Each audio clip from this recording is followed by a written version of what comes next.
I want to give you a powerful, potent tool. I want to give you a process that is so ridiculously simple and easy on how to timeline jump, how to literally put yourself on any timeline that you wish in literally a minute or less.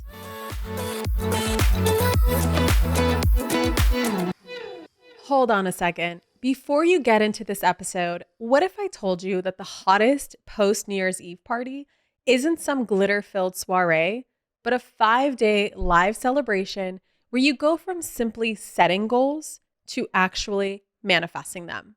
That's exactly what we're doing inside my signature program, Epically Aligned, and trust me, you are not going to want to miss this. The truth is, most people stop at goal setting. They write down what they want, they get hyped for a few weeks, and then wonder why nothing actually changes. But Epically Aligned takes you beyond the surface. We are moving into the deeper work, the energetic shifts, the subconscious reprogramming, and the alignment with your desires that guarantees this time will be different.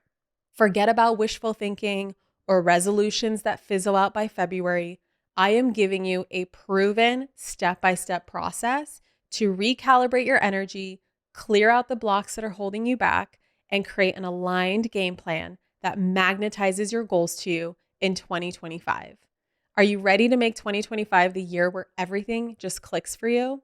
Then head over to manifestationbabe.com/EA right now. Again, that's manifestationbabe.com/EA.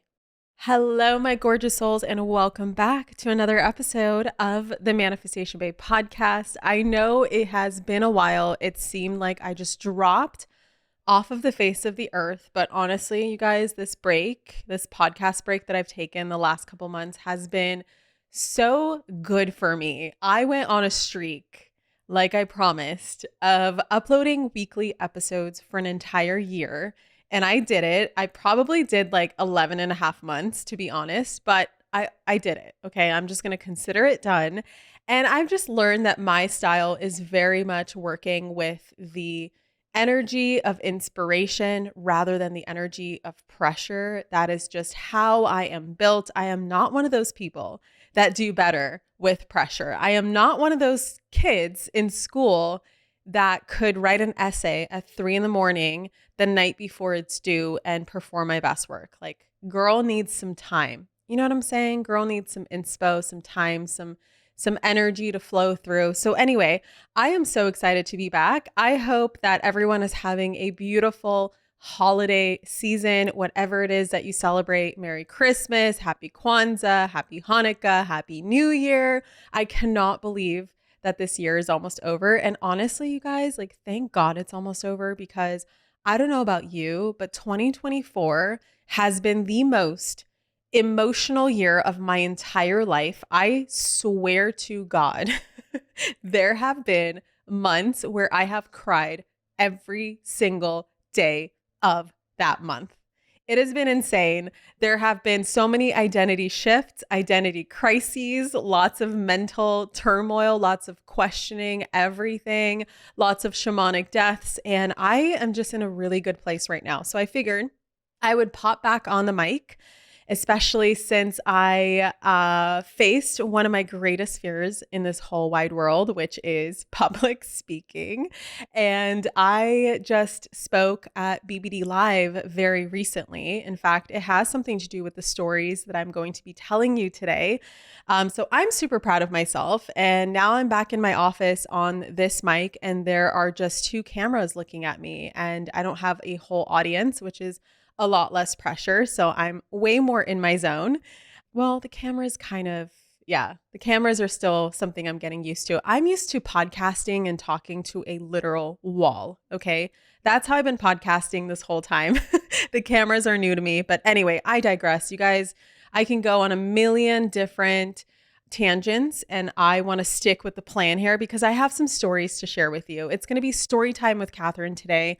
I want to give you a powerful, potent tool. I want to give you a process that is so ridiculously simple and easy on how to timeline jump, how to literally put yourself on any timeline that you wish in literally a minute or less. At least it takes me a minute. Maybe if you're not used to doing this process, it might take you a little bit longer, but this is something that there have been two situations in my life in the last couple of years, one of them, or months actually, many situations, but I just want to highlight two specific situations, two specific examples that I have used this very simple, very easy timeline jumping process that has literally saved my dog's life, one, and number two, saved my keynote at BBD Live.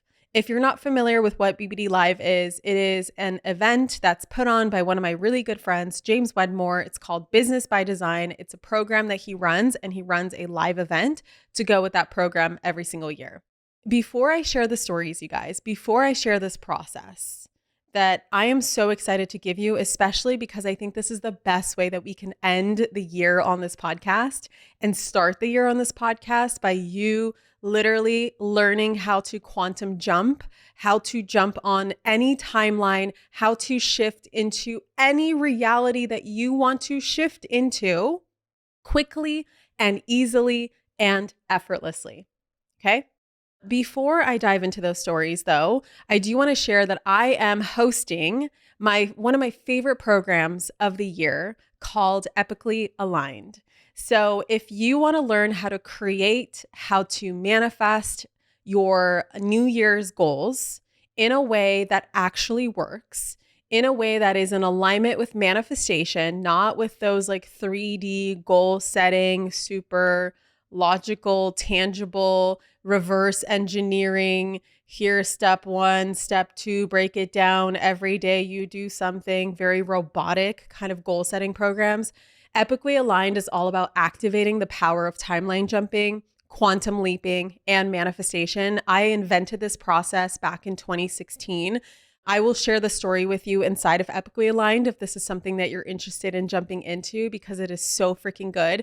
It is the year that I figured out how to actually set New Year's goals, New Year's intentions in a way that actually manifests. So I've been running this program. I think I did the first one in 2017 or maybe even 2018. I've been doing it ever since. Last year, I did not run it. I don't remember why, to be honest, but I'm bringing it back this year. So it is coming out. We are doing it live mid-January, which means that you can get on the wait list right now. And you can also download some journal prompts as well while you wait for the launch of Epically Aligned. I'm going to post all those links in the show notes. But if you're like, Catherine, I don't want to miss Epically Aligned this year. I really want to master the art of creating my quantum leap year, which is what I talked about at BBD Live. And I'll show you the tangible steps on how to actually do that. You can head over to manifestationbabe.com/EA. The E stands for epically, A stands for aligned, super easy to remember, manifestationbabe.com/EA. And this is remember 2016, the end of 2016, when I created the Epically Aligned process, I had finished the year making just $9,000 in my business. And in the end of 2017, applying the Epically Aligned process, I ended the year making $600,000 in my business. And I continued on to double and triple my revenue, literally creating over $30 million in the last 7 years. So if you are like, Catherine, what is your secret? What are your step-by-steps? It's all inside Epically Aligned. And this is one of my more, I hate using this word, but affordable programs, just because I think anyone can afford whatever it is that they set their minds to. But this is one of those programs where it's much easier to get into. The barrier to entry is a lot less. The investment is a lot less. It's only $222. And yes, there will be a payment plan where you can pay 2 payments of $111. I like to have as many people inside of Epically Aligned as possible because it truly is such a kickstart to the new year. And it's a great entrance point to get inside of the Manifestation Babe Academy when it opens up later in the year, as well as Sovereign Money for those of you who want to master your money mindset and really tap into the frequency of money to manifest as much of it as you could ever want, because we can all do that. And that's the magic of this life. That is the magic of manifestation. That is the reason why I started this whole company, this whole brand, this whole business. I live and breathe this shit. And you guys, like, I really genuinely believe that you can be, do, and have anything that you want in life. So that is my spiel. Now let's get into story time. Okay. So I have 2 timeline jumping stories, and within each story, I'm going to share with you the process of exactly how I did it. And it's going to seem so much simpler. And I know you guys are going to be like, literally, that's it. Yes, literally, that's fucking it. Okay. That is it. That is all that I did. And that's all I'm going to share with you. And then I will summarize the points at the end. So for anyone who likes to have a list of, okay, what is step 1? What is step 2? What is step 3? But this like really deepened my understanding of manifestation and really simplified it for me, because even I, at the end of these 2 stories, one is more intense than the other. So I want to share kind of like, one is more of a life and death scenario, which it might be harder to apply this to something that has so much emotion tied to it. And one has a little bit less emotion tied to it, which might be easier. So I just want to show you, like, you can apply this to literally anything. Okay. Anything, anything, anything. Ooh, I feel like I'm hyper today. I feel like I have so much energy. I'm in a really good mood, you guys. I've been sleeping so well in the last week. So this is going to be a really good episode. All right. Number 1, in October, literally one of the reasons why I took a podcast break is because right after the Manifestation Babe Academy launched, actually in the middle of that launch, something happened to my dog. My dog, Leia, we got her in 2020. She is our COVID baby. She is the first baby that my husband and I had together before our actual human baby. Leia is a French bulldog. She's only 5 years old, and she is just so special to us. Something happened to her, and she's had issues before. If you guys know Frenchies, if you know, you know, they come with issues. Unfortunately, I don't know if we're going to get Frenchies after these 2. We have 2 of them, Leia and Zeus. We might kind of not get this breed anymore just because they have so many issues, and it's really hard to operate on them surgically. And when things go wrong, things really go wrong because of the way that they've been bred. Unfortunately, even though they're so fucking cute and I literally think they have the best personalities, it is what it is. So Leia has had like these back issues before, some neurological issues that come with I guess like the discs in a Frenchie's back are similar, like have a similar problem to, if you guys know the wiener dogs, dachshunds.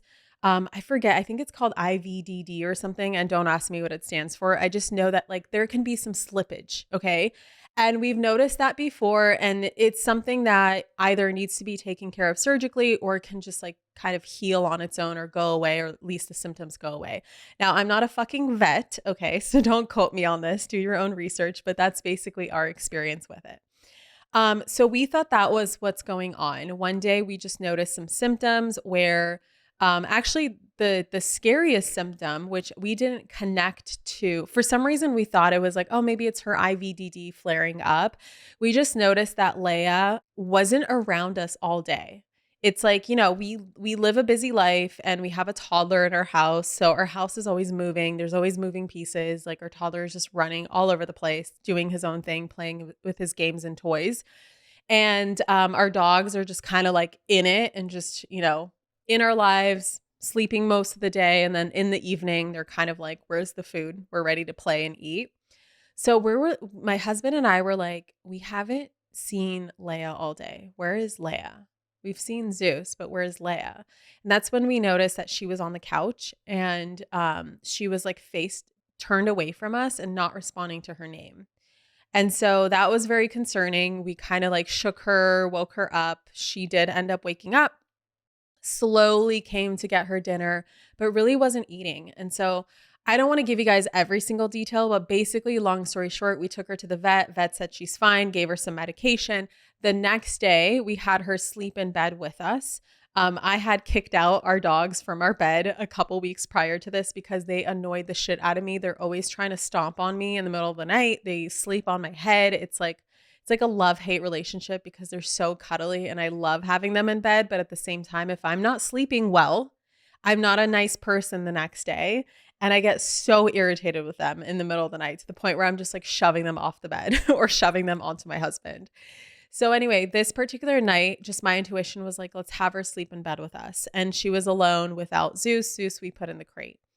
And I remember waking up at 3 a.m. and just I instantly got like a psychic message because I could hear her going around the bed, but like doing weird things. She was almost like twirling or spinning around. I don't know. I don't remember because my eyes were closed. So I don't remember the motion exactly that I felt, but I felt like something was off. And I heard a message that said she's on the wrong medication. The medication has nothing to do with her issue. And then I heard Brennan get up, and Brennan is the one who does night duties now for everything. So if Orion is having an issue, Brennan gets up. If the dogs are having an issue, it's Brennan's job. And so I heard Brennan get up. And I just like fell back asleep because I knew whatever it is would be taken care of. Long story short, next day, overnight, Brennan said Leia was having these like weird seizures all night. And she was like trying to alligator roll and her eyes are just darting back and forth and like crazy stuff. So we looked up the symptoms. He didn't want to take her back to the VCA because he didn't feel like they knew exactly what was going on with her. He didn't want to just go back to the place where they misdiagnosed her. And so he found the best neurologist for dogs in the Phoenix area. And he was like, as soon as they open, I'm going to take her there and just like, I don't care if they have space for her or not. I'm going to beg them to see her. And thankfully they saw her, but that's when everything went sour. That's when everything went south. That's when they asked us if they could put her under, which is always a risk to Frenchies. And we agreed, yes, we're going to put her under because we wanted to get her scanned. I was like, there's something happening that has nothing to do with her back. It's a neurological issue, but there's something deeper here. Just like my psychic senses were going off like crazy. So we get a call later in the day. And mind you, this is the day before we're going on a Disney cruise with my son. Don't ask. I just became a Disney mom. Literally overnight. We went to Disneyland in the summer. I saw my son react to the characters. And that's it. I fell in love. And now we're just like a little Disney family. And we're actually making up the cruise that we missed next month. And I'm very excited about it. Am I into cruises? No, but Disney cruise? Yeah, fuck yeah, take me. So anyway, we were supposed to fly to Florida the next day. And basically what happened is the neurologist called us and said they've been having a hard time extubating her. When they tried to extubate her, she couldn't get oxygen, blah, blah, blah. Basically, they couldn't take the breathing tube out of her after the scan. The scan also showed that she has an abscess in her throat. And if they remove the tubing, it could push on the abscess. They don't know which way the head of the abscess is facing. It could basically go into her throat and suffocate her if they do it wrong. So they don't want to risk it. They're now closing for the day. The doctors have to go home. And so they're going to transfer her to the this emergency and critical care center. And my husband and I were like, critical care? Like, what the fuck? What's going on? But it didn't seem so serious. It just seemed like they needed to put her on antibiotics, get that abscess down, figure out what to do with it. Basically, they made it sound like one night in the ICU is all she needs. And it wasn't even the ICU, just one night at the hospital and she's going to be okay. So we were talking with my mom, like, what do we do? Do we go on this trip? Do we not go on this trip? Like, we don't want to abandon Leia, but also my mom wasn't going on this trip. And my mom loves Leia and like is a nurse herself. I know she's not like a pet nurse, a dog nurse, but she's a nurse. So she understands like medical issues and how to take care of wounds and how to take care and how to, deliver medications and things like that. So we really trust her with our dogs. And my mom like begged us to go. She's like, guys, there's no reason to not go. Just go, go, go, go, go. And even like my intuition, wasn't really telling me to stay or go. It was just kind of like either way, either way, there needs to be movement in either direction. So just make a decision. But one thing that did stand out to me was I kept asking Brennan, like, should we stay? Should we stay? And I need to learn that when I start to question, like when I start to ask questions, should we do this? Should we do this? Did you do this? Did you do this? It's because my intuition is speaking, right? So in hindsight, I'm like, shit, my intuition was telling me to stay. But anyway, we left to Florida and on our way to the airport, we were asking the doctors for an update and they basically said they tried to extubate her. The extubation failed. So they intubated her again, which means they put the tube back into her throat.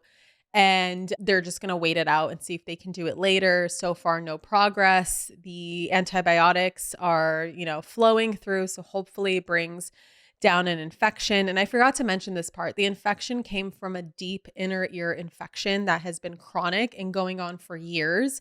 And it's something that is very easily missed because dogs are so good at hiding their pain. So we never had any indication that Leia had an ear infection. So she just like hid it from us for what seems like years.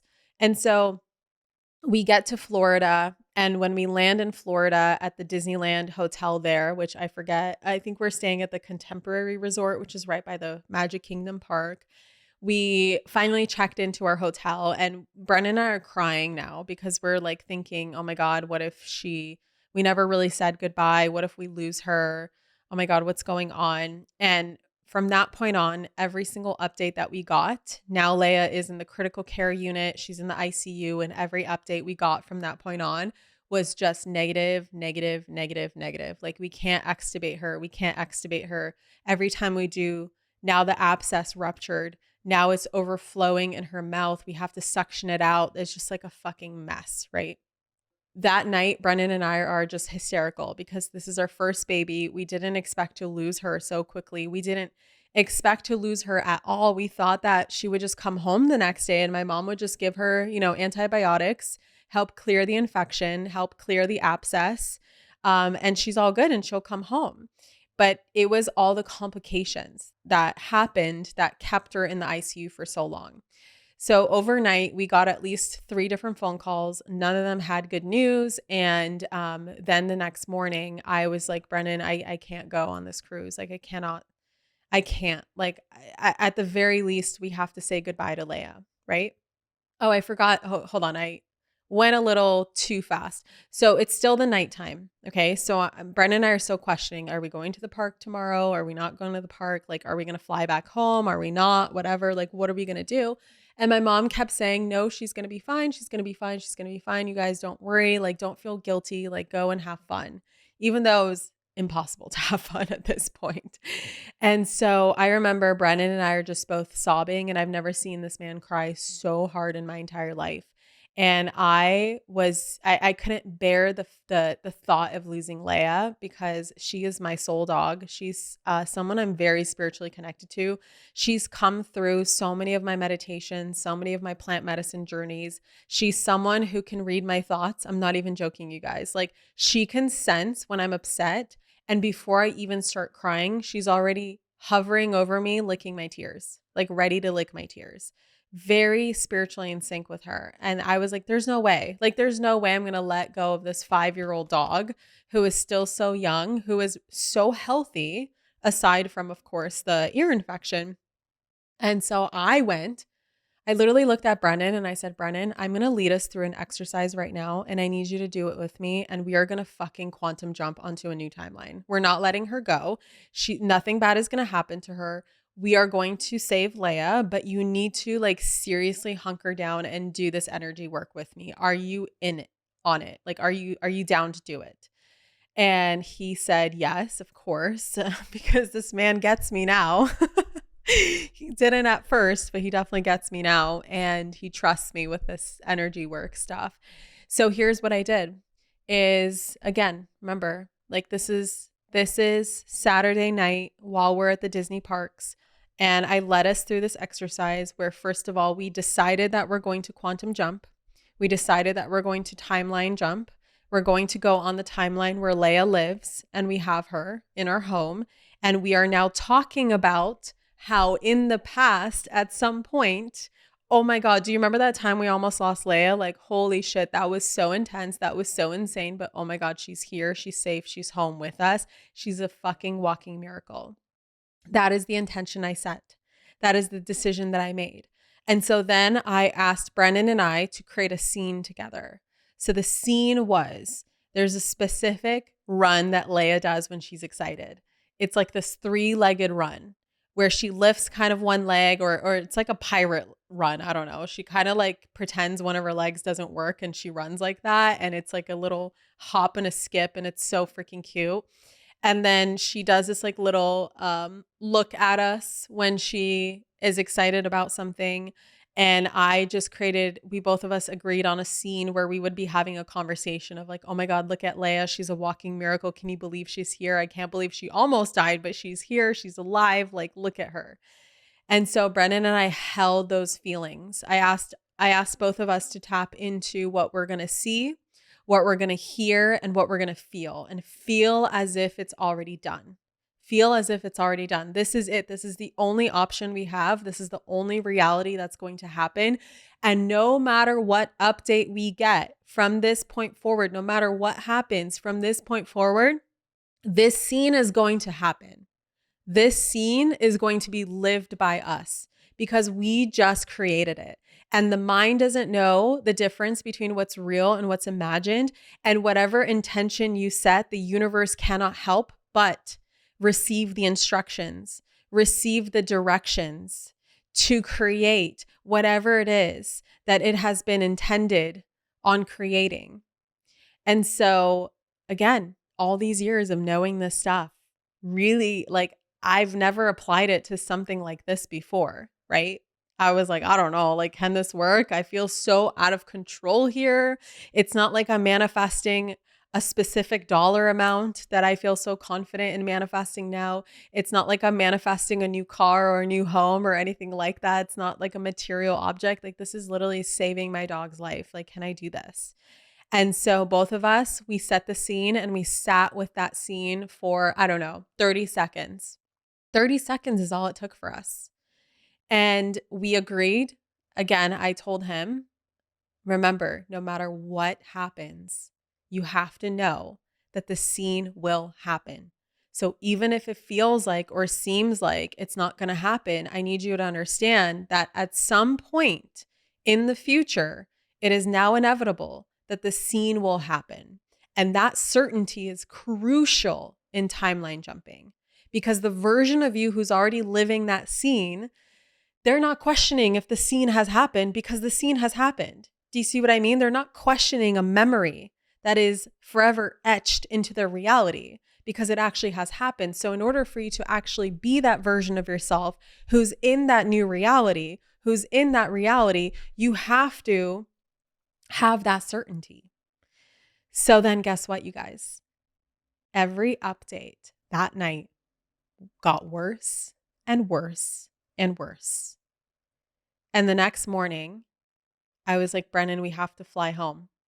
So we literally booked flights, most chaotic flights of my life because they were all layovers. They were like the last 3 seats on the plane in the back row somewhere, right? And we're so used to flying first class now. So we're like in the back somewhere in coach, all separated. Thankfully, they put me and Orion together because that would be insane to just leave my 2-year-old with a stranger. Like, no, it's not going to happen. And the worst update of all was before we were heading out to the airport where we got a call because the plan was to do a tracheotomy on Leia so she could just breathe on her own. At the very least, let's get her breathing before we tackle this infection, before we go into the ear, before we consider ear surgery, because removing her ear canals and rendering her deaf was one of the options.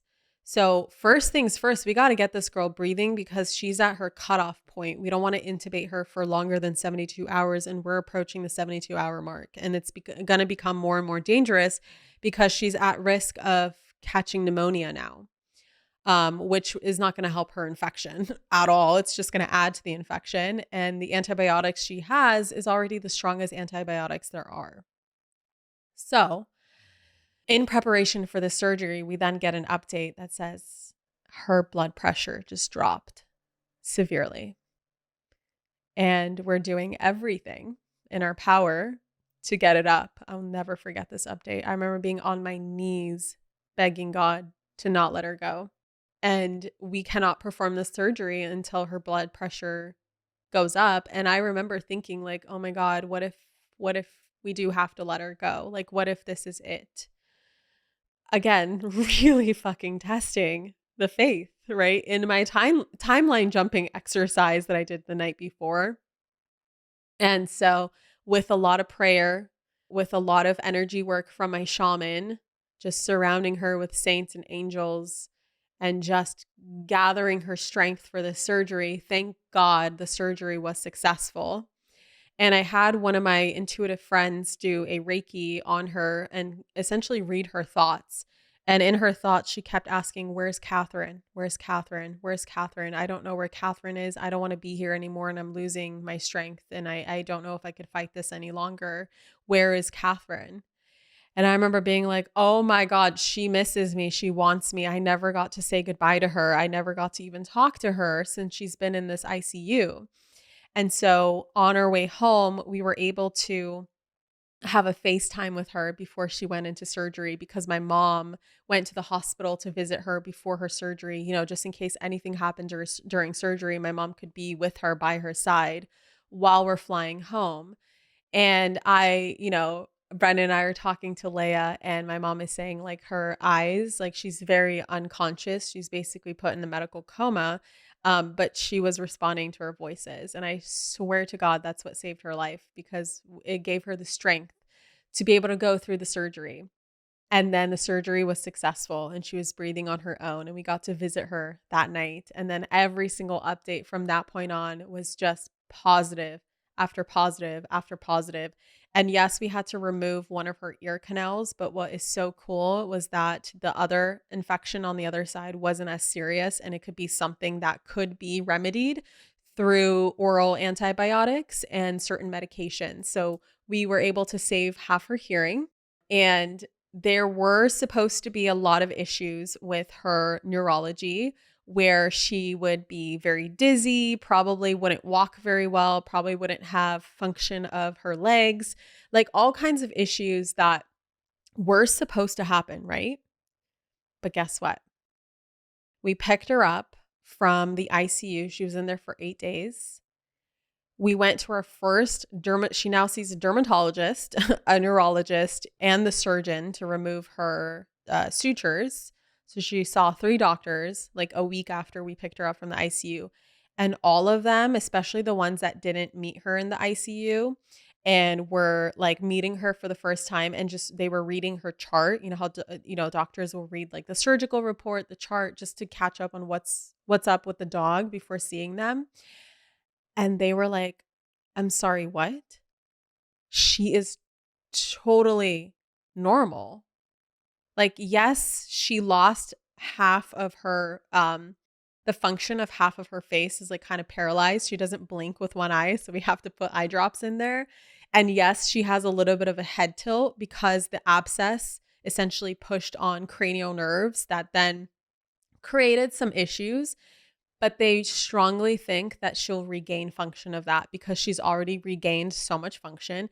The fact that she's running and playing and being a completely, totally normal dog and she can hear us, even though she's missing half her hearing, she can fully hear us.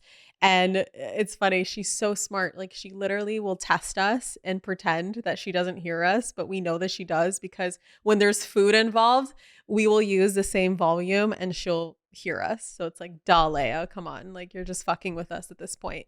But anyway, every single doctor was like, I have no idea how this miracle pulled through. Like we have no idea. That is insane. And you guys are incredibly lucky.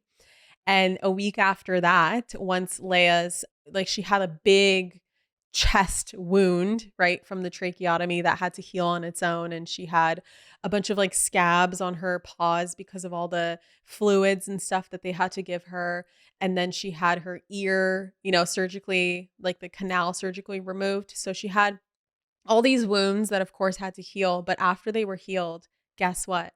That exact scene that Brennan and I created, even though, yes, we still went on a wild fucking roller coaster until then, that scene that we were so certain would manifest, would be created, is now etched into the timeline that we've now jumped onto, fucking happened. And I live this scene every single day. I get to watch my little baby girl run around the house with her 3-legged run when she's excited. And she is the most Princess Leia dog. Like just the same personality she's always had. It's almost like nothing fucking happened. It's insane. So that's my first story to kind of demonstrate the power of certainty in the scenes that we create with our mind and how we use our minds. We can either use our minds to create doom and gloom and imagine the worst case scenarios, or we can use our minds to create faith and certainty and abundance and joy and love and experience those things in life because we're using the power of our minds to create it. So it's all in choice, right? And that's not to say everything in life is always going to be butterflies and rainbows and whatnot, because it is life and we're humans and we came here to live the human experience. But it's about understanding that you're creating certainty in the scene, which means that yes, it could be a bumpy ride. It could look like it's not happening, but then eventually it happens. Inevitably, it happens. So, my less emotional, less serious story that I want to share has to do with my keynote at Business by Design Live. Okay, so you guys, I got the strangest virus in the whole wide world like a month ago. And it started with like muscle pain, but it wasn't muscle. It was more like neurological pain. I don't know if I had like a virus in my nerves or something. It was bizarre. And if it wasn't for Brennan having the exact same thing just a week prior to me, I would be like freaking out. But because he had it, and of course, men, they just have to hide their weaknesses and they have to hide their pain and be like Leia, where you just never know what's wrong with them until like they're on their deathbeds. God damn it. He told me to calm down because he had the exact same thing and it's going to go away, Catherine. He's like, don't worry, it's going to go away. First, it's going to transition into a sore throat, and then it's going to transition into a cough, and then it's going to go away and you're going to be okay. I'm like, what? So it was like this, it felt like this burn on my skin, but it wasn't a burn. It felt like I got burned, not like a sunburn, but like a hot iron, that kind of burn, but just very surface level on my skin. And it was like under my armpit, around my breast, and in my scapula. So it's like this like muscle region around like my what do you call these muscles? Oh my God, my pec muscle, my left pec muscle, and my left like trap, and whatever is on the scapula, which is the rhomboid, I think, if I remember my freaking anatomy and physiology classes from like 10 years ago. Um, hopefully I get an A on that. Anyway, so, and then it transitioned to a sore throat, just like Brennan's did. And then it turned into this cough. Okay, so I thought the cough would last, I don't know, a day, 2 days, 3 days, like max 6 or 7 days. No, this cough lasted 2.5 weeks. And the worst part of it is that the week before my keynote, it was Thanksgiving, and I was hanging out with my family as well as my friends, and James and Jen, who were hosting BBD Live, they were there. And I was telling them, like, guys, I promise I'm going to manifest this cough away by next week. This is insane. I could not say 3 words without coughing. It's like 3 words, cough, 3 words, cough, 3 words, cough. And then I was practicing my keynote over and over and over again every single day, starting from like a week before. And I couldn't get through a single slide without coughing at least 20 times. And I just remember thinking, like, I just feel bad for this audience who has to listen to me cough, because I'm talking into a microphone that isn't a handheld mic where I can just, move the mic, cough. It's on my jawbone. It's like literally right here. It's attached to my face. So if I'm going to cough, it's going to hear me. And it's not something I can just move without messing up the whole thing. And if you've ever had one of those microphones on stage before, like it gets caught in your hair and everything. It's just very like attached to your face. And so I remember being so fucking frustrated. And then also being who I am, I'm like, what is the energetic root cause? What is the issue? What is this trying to teach me? What can I do about it? How can I manifest it away?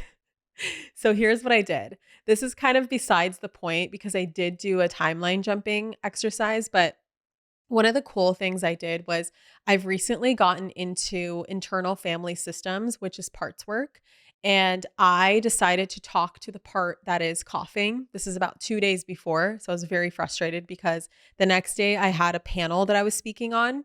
And then the next day I had a keynote and a panel. And then 2 days later, I had like my own event that that my team was running. And then I got to participate.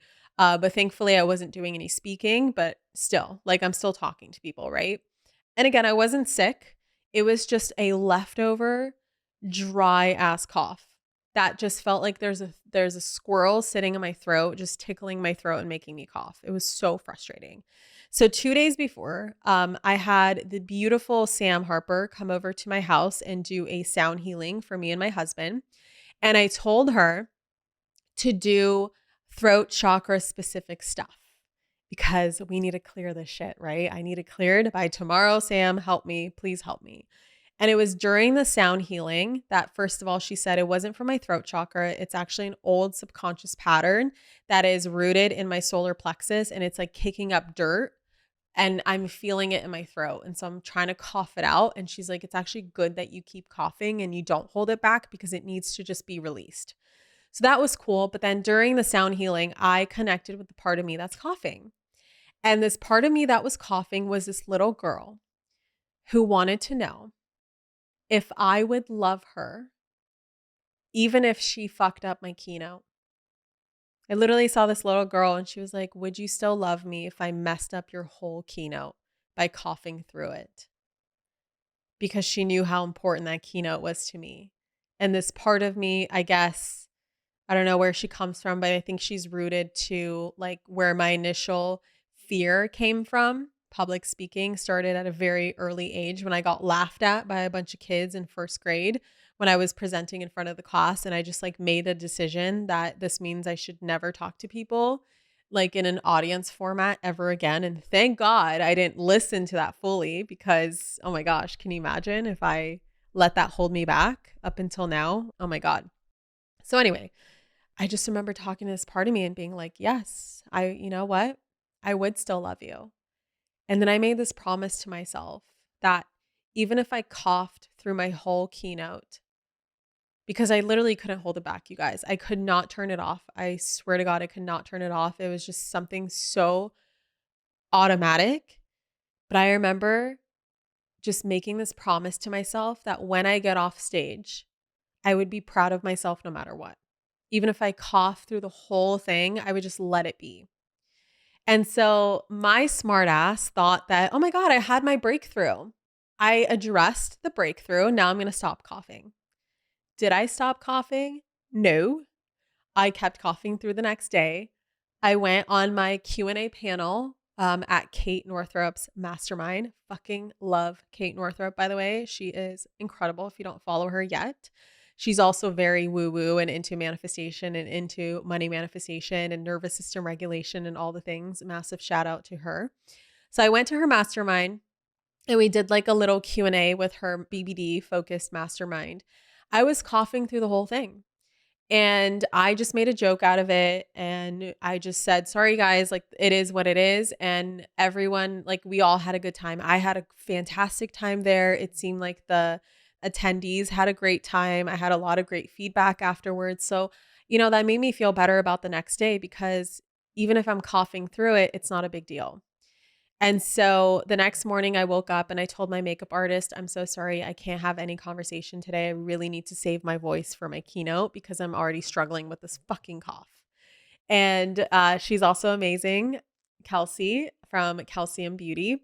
She was like, no problem. We will just, turn on some music. Let's just listen to music. Okay, great. Awesome. So got my hair and makeup done and I go to the event. And I decided to wrap it into a joke and just tell the audience from the start. So my joke was I got on stage. Oh, wait, guys. Oh my gosh. Wait, I'm getting ahead of myself. Let me tell you this. I did the whole timeline jumping thing. And the reason why I forgot about it is because I literally forgot that I did this. So after the sound healing, when I was like, fuck, my cough is still there, I decided to do the scene. So I decided that I was going to step into a timeline. I was going to timeline jump into a reality where I don't cough during my keynote. And so I saw the scene. The scene was, okay, because you want specificity and you want a scene that tells you it's already done. So instead of seeing me on stage in process, the scene that I created was I'm going down the stairs of the stage. That's what you do when you're done. You go down the stairs and you go backstage. And I remember just the scene that I created was I'm going down the stairs and backstage and I'm having this thought in my head of, oh my God, I didn't cough the whole time. Holy shit. I made it through without coughing. And so then I just made an agreement, again, just like with the Leia example, no matter what happens, this is the scene. The scene is going to happen. The scene is inevitable. No matter what happens, even if it looks like it's not going to happen, it's going to fucking happen because I said it so. I declared it to be true. This is why declaration is so important. It's not about begging God to answer your prayers. It's about living as if your prayers have already been answered. Okay, so now I'm on my keynote and I get on stage and I brought with me honey, cough drops, and tea. And I was coughing, literally going up the stairs on stage. I'm already coughing. And I get on stage and I tell the audience, unfortunately, I brought an accessory with me. I have a cough. And as much as I would like to think that I have all these snacks with me because I'm hungry, it's actually to support my throat. And unfortunately, while most speakers are going to be taking, dramatic pauses in their speaking for dramatic effect, I'm going to be coughing for dramatic effect.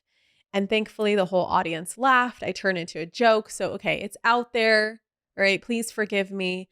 And I will have a cough drop in my mouth. I brought like homeopathy with me. I have like a special tea.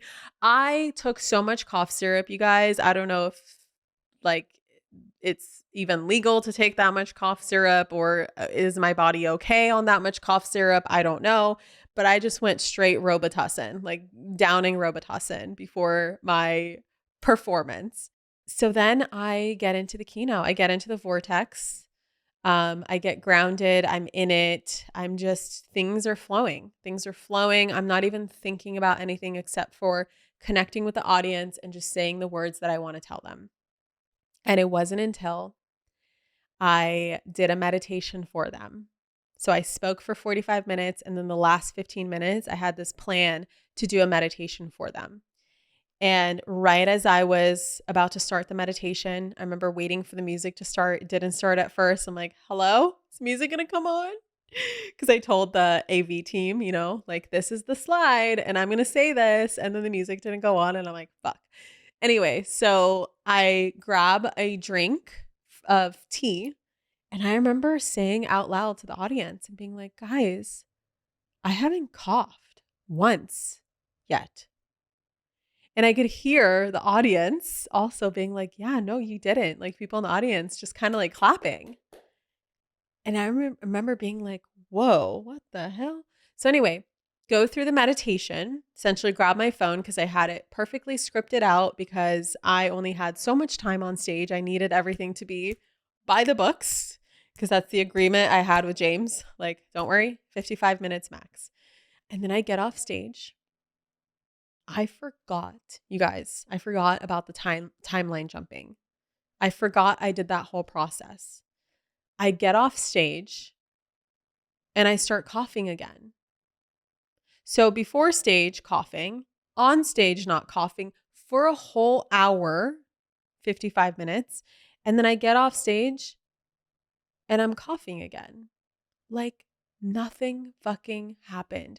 And I remember telling everyone backstage because they're like, Catherine, you didn't cough once. And I'm like, I don't know what the hell happened. I swear it's like the grace of God at this point. I don't know. But whatever it is, I'm so grateful to my subconscious mind, to my spirit guides, to God, to universe, to source, creator, whoever made that possible and made that happen. Thank you. I'm not going to argue with you. Like, thank you, thank you, thank you, thank you. And so my joke about coughing was pointless, right? I was mind blown, you guys. I ended up coughing for a full week after BBD. I ended up doing a panel later that day, which the panel was like lower pressure for me. I coughed through the whole panel. So this wasn't like a mental thing. It was genuinely like I'm coughing. And then it literally ended like a couple days ago. And it's been 10 days since BBD Live. And I remember driving home from my first day of BBD Live, like my main day where I was doing a lot of stuff and spending a lot of time there. And all of a sudden I remembered, holy shit, I did the timeline jumping, but I completely forgot. I forgot, but I did it and it fucking worked again. So you bet your ass in 2025, This is going to be my number one manifestation hack. This is my number one process. I am going to be creating scenes for every possible thing that I want in my life. In fact, one of my favorite scenes is boarding a private jet to like a long distance range, like let's say Europe, Dubai, Australia, something like that with my family. I have this scene of us walking up the stairs and being like, oh my God, we can leave at whatever time. We're on a private jet. Like, holy shit, this is so exciting. That's a scene that I love to live over and over and over again. I know it's inevitably going to happen. So excited. So it's like, what else can I create by setting these scenes, by deciding that this is the reality that I'm creating no matter what? And just kind of like ignoring any sort of obstacle or challenge. Well, not ignoring them, but like facing every single obstacle, challenge, or whatever comes up in life with the knowledge of the inevitability that one day the scene will happen. So I want to put this in steps for you guys. It's very simple, but just for anyone who needs like step 1, step 2, step 3, step 4, I want you to try this shit. Okay? Find something in your life that you want to live, you want to experience. Create a scene for yourself. Declare that it's going to happen. So here's the steps. Number 1 is decide you're hopping on another timeline. So intention is everything. Make the decision with certainty, you guys, that God is on your side. Okay? Just the knowing that source, God, universe, whatever it is that you believe in is on your side. That's it. End of story. There's no arguing that. And you were given the gift of creation the same way that source created you, God created you in its image, in his image, her image, whatever you resonate with. You have the exact same powers as source. You are source. Okay? So just decide that you're fucking source and you can hop on another timeline. Number 2 is create a scene that tells you it's already done. So what exactly are you seeing? Are you hearing? Are you smelling? Are you feeling? Are you tasting? Are you touching? Use all of your senses. Okay? What is the scene that will let you know you've already accomplished the manifestation? So something I learned in NLP, there's a process where we do a timeline process where we go like 5 minutes after the successful completion of the manifestation. So I like that because it's like me going down the stairs after BBD Live or me a week after, Leia's ICU incident. It's like that's after it's already been accomplished, not in the middle of it, okay? Not right when it gets there, but after, knowing that it's already passed. It's already done. This is the fucking scene. So with the private jet example, it's not like me and Brennan booking it or talking about it. It's like we're already boarding the plane. It's already done. Like we're here. It's inevitable. Or maybe you can take it further than that. And it's like we've already arrived at our destination and we're going off the stairs and saying, hello, world. We're here, right? Wherever we are in the world. So what is that scene that's going to tell you it's already done? And then number 3 is stay with the scene as long as you need to until it feels absolutely real in your body. So Abraham Hicks is, I think, like the first person, or I guess they're not a person, entity, being, energies, spirits, I don't know. Abraham Hicks always says that even 17 seconds is all you need. So 17 seconds, 30 seconds, 17 times 2 is what? 34. Yes, I can still do math. 34 seconds, okay? Just be in that energy, stay with that scene. You can turn it into a movie in your mind. You can see it as a frozen scene. I honestly just see the scene playing out by like 10 seconds. So it's like a 10-second movie that I see playing out. I don't really see like too much movement. For example, with the private jet example, it's going to be like me going down the stairs with my family. And so I know it's already done. And then no matter what happens from now until then, you will know that it's already done and that there's nothing for you to do. You don't need to focus on it. You don't need to obsess over it. You literally can set it and forget it because you guys, I forgot that I even did this process when I was getting off the stage at BBD Live. I completely forgot about the process, right? So you need to know that you're on the new timeline the moment you decide to be, and it's a matter of reality shifting without your involvement in it. So you have to keep the faith, okay? But also, like I said, feel free to forget about it. And then number 5 is people go, well, what do you do in between, Catherine? What do you do in between the manifestations? Like, what do? You live your normal life. Like you just live your normal life. You wake up, you brush your teeth, you wash your face, you take your kids to school, you come back home, you do your work or you go to work or whatever the fuck you do in your normal life. You just keep living your life. But you need to be open to the possibility that you won't know when or how it's going to happen, first of all, which is fact, truth. Okay. That's the sacred contract that we sign when we incarnate here, is that we are going to be surprised with a lot of things because there's this veil and we don't see everything. Okay. We're not going to see everything, and it's done on purpose, because if we could predict everything, life would be so fucking boring. So leave that element of surprise for the fun of it. And then, very important, of course, your intuition is going to be speaking to you throughout. So follow your intuition. For example, my intuition told me to go home and be with Leia in the ICU. And for whatever reason, that was very important to this manifestation. So even though I'm not a doctor, I'm not a surgeon, I'm not actually doing anything, whether I visit her in the ICU or I'm on the Disney cruise in the Bahamas, my intuition told me to be with her because it's going to help her with her healing. And that's what's going to create the inevitability of the scene. With BBD Live, I just followed my intuition with certain homeopathies and figuring out like a formula that suppresses my cough as much as it does. I listened to my intuition with doing that parts work therapy. I did the sound healing, right? So like listen to your intuition and see where it takes you, and like work with the people you're meant to work. So this is not fully about sitting back and relaxing, but at the same time it is. Because when you're sitting fully back and relaxing, that's when your intuition is fully open. When you are not in your head and you're just allowing your being to merge with the cosmos and just be in the vortex, that's when the downloads come in. That's when the ideas come in. That's when everything you need to manifest that thing will come in. And those are my steps, you guys. So I know that the stories themselves were kind of long, but you can see how the processes that I did to create those stories were like literally 30 seconds. So I encourage you to give this a try, and then please DM me once the scene manifests. Okay. I need to like call it something or come up with a name for it. But for now, we're just going to call it a scene. The scene manifested, Catherine. I timeline jumped into my scene. Thank you so much for listening. Please share this episode with anybody who you feel called to share this with.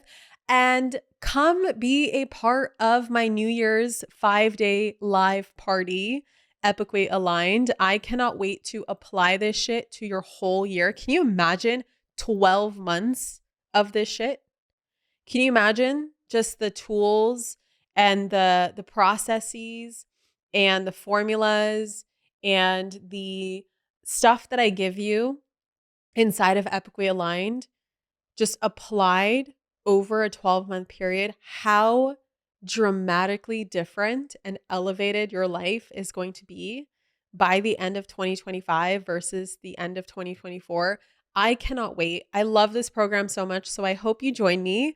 It's going to be taking place live in January. So you can go ahead and sign up for it, just depending on when you're listening to this episode, right? You can either sign up for it or get on the wait list by heading over to manifestationbabe.com/EA. Again, that's manifestationbabe.com/EA. I'll also drop some free 25 journal prompts to help you get clarity on your new year and really reflect on what it is that you most want to manifest in 2025. That's a free resource that you can download as well. I'll drop that in the show notes. And with that being said, I will see you guys in the next episode. Merry Christmas, Happy Hanukkah, Happy Kwanzaa, Happy New Year, all the holidays. I love you all so, so much. Mwah. Bye.